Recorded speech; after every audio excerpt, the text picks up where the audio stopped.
Selamat datang kembali. Oke, hari ini kita mau langsung kupas tuntas nih. Bab 1 dari buku Nanette Rundle Carroll, The Communication Problem Solver. Fokus kita hari ini. Sesuatu yang sering kita anggap biasa aja, tapi ternyata, wah penting banget. Kekuatan hubungan di tempat kerja. Kata buku ini kunci utama loh buat beresin banyak masalah komunikasi. Yuk kita bedah bareng. Iya, betul. Jadi, premis di bagian awal buku ini tuh kuat banget. Katanya manajer yang paling jago itu bukan cuma yang pinter ngatur tugas, tapi yang lihai bangun hubungan. Ke atasannya, ke timnya, bahkan ke departemen lain. Soalnya, hubungan yang dasarnya percaya, saling hormat, itu kayak pelumas lah buat komunikasi. Ekspektasi jadi gampang disampaikan, kerjasama lebih mulus. Ini bukan sekedar biar akrab, tapi ini fondasi hasil kerja yang bagus. Menarik, menarik. Dan niat tulus manajer itu katanya bisa dirasain ya sama tim. Tapi ini bikin mikir, hubungan kerja tuh apa harus jadi temen deket banget gitu? Kayaknya banyak yang agak gimana gitu soal ini. Buku ini gimana ngelihatnya? Nah ini dia, yang diluruskan sama Carol. Buku ini bedain level hubungan. Ada yang sekedar kenal, ada yang ya ramah, sopan, ada juga yang sampai temenan. Tapi kuncinya, nggak harus jadi temen curhat. Yang penting minimal itu, ya saling respek, sopan, ramah, dan yang paling utama, bisa kelarin kerjaan bareng-bareng dengan efektif. Ini penting buat manajer yang mungkin nggak mau terlalu personal. Contohnya di buku itu, si Jerry, ya dan? Dia milih belanja di toko yang lebih jauh, lebih mahal pula. Kenapa? Simple banget alasannya. Soalnya mereka tahu nama saya. Nah itu dia, cuma merasa diakui aja udah punya nilai. Oke. Jadi intinya lebih ke nyiptain suasana kerja yang enak gitu ya. Yang profesional tapi tetap nyaman. Tempat orang bisa jadi diri sendiri, bisa ngomong terbuka. Bukan soal wajib tahu tanggal lahir semua orang. Persis. Suasana kayak gitu tuh otomatis bikin orang lebih mau kerja bareng, lebih gampang bantu temen, lebih berani kasih ide. Terus, kalaupun ada konflik, pasti ada lah ya sesekali, hubungan yang bagus ini jadi kayak semacam bantalan pengaman.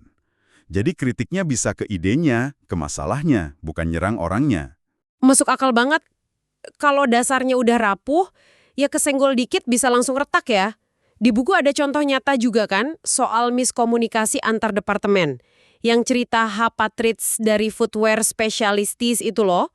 Soal pengiriman sepatu yang telat gara-gara bagian kredit, sales, sama pengiriman nggak nyambung.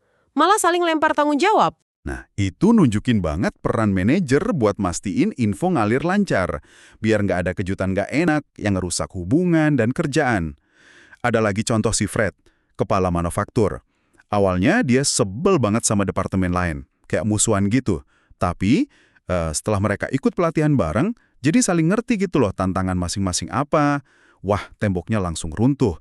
Hubungannya jadi bagus, mulai percaya satu sama lain, kerjasama antar tim langsung oke banget. Ini bukti nyata sih, kekuatan dari saling kenal dan bangun jembatan itu. Wow, beda banget ya jadinya. Ada satu lagi nih konsep unik yang saya catat. Momen tertawa. Dari Craig Amak ya kalau nggak salah. Ide kalau kita bisa ketawa bareng soal kesalahan kecil, yang nggak fatal ya tentunya, itu bisa bantu orang selamatkan muka dan malah bikin tim makin solid. Agak unik ya ini. Betul sekali. Humor, ketawa bareng, itu ada hubungannya loh sama bangun kedekatan dan kepercayaan. Pas orang bisa ketawa bareng, apalagi ngetawain insiden kecil yang nggak berisiko, itu ya mencairkan suasana lah. Bikin tempat kerja lebih manusiawi, lebih santai, dan ujung-ujungnya ya lebih produktif. Ikatan emosi itu kebentuk tanpa harus jadi teman curhat kok. Oke. Ini semua kedengarannya bagus kalau hubungannya positif ya. Tapi gimana kalau kita terpaksa kerjasama sama orang yang jujur aja kita nggak terlalu suka? Ini kan sering kejadian nih. Buku ini ada tips praktisnya nggak buat situasi kayak gini? Ada, dibahas juga kok. Ada kasus Nicole dan Matt itu. Inti sarannya tuh gini, ini bukan soal perasaan si manajer gimana, tapi lebih ke tindakannya. Ada prosesnya, ada 6 langkah gitu di buku. Nggak kita rinci di sini ya, tapi intinya, coba deh fokus amati perilaku kerjanya aja. Yang objektif, yang fakta, bukan pakai perasaan atau asumsi. Perlakukan semua orang dengan adil. Terus, secara sadar, coba cari hal positif atau kontribusi dia. Jangan cuma fokus ke yang negatif terus. Tujuannya ya demi tim, demi produktivitas bareng, bukan buat kepuasan pribadi manajer semata. Oke, jadi kalau dirangkum dari bab pertama ini ya, bangun dan jaga hubungan kerja itu bukan cuma biar suasana enak aja. Ini tuh investasi penting, dampaknya langsung ke komitmen, ke kerja sama tim, ke hasil akhir. Wah, fundamental banget ya ternyata. Fundamental sekali, hubungan yang sehat itu ibarat tanah subur buat kepercayaan tumbuh. Kalau nggak ada kepercayaan, susah mau komunikasi terbuka. Kalau komunikasi nggak terbuka, yang menetapkan ekspektasi yang jelas, mencapai tujuan bareng, itu jadi lebih susah, lebih banyak gesekan. Nah, sebagai penutup nih buat Anda renungin. Coba deh pikirin satu aja tindakan kecil, sekecil apapun, yang bisa Anda lakuin minggu ini buat sengaja nguatin satu hubungan kerja di lingkungan Anda. Mungkin cuma nanya kabar yang tulus, atau mengakui kerja bagus rekan. Kira-kira efeknya nanti gimana ya? Oke, sampai jumpa di bahasan mendalam kita berikutnya.